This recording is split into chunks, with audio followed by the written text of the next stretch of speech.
Slaváku se před chvílí upálil student. Proč? No, na protest proti okupaci.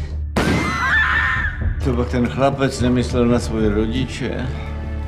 Kdo jim tímhle způsobil? Paní Palachová, je mi to moc líto.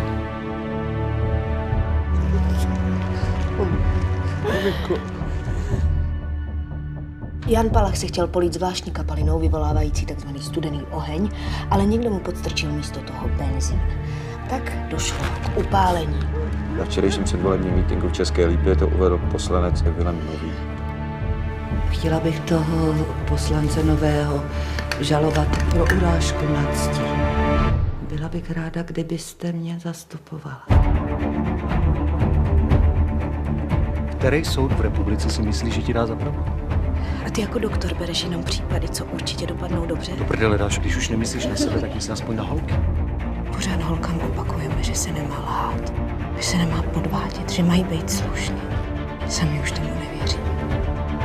Paní Burešová, buďte opatrnější. A co vám jde teď? Opravdu.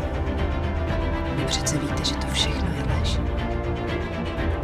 Paní Palachovou dohnali do blázence. Ty máš na krku kárnou komisi. Před barákem nám sedí v pízlové.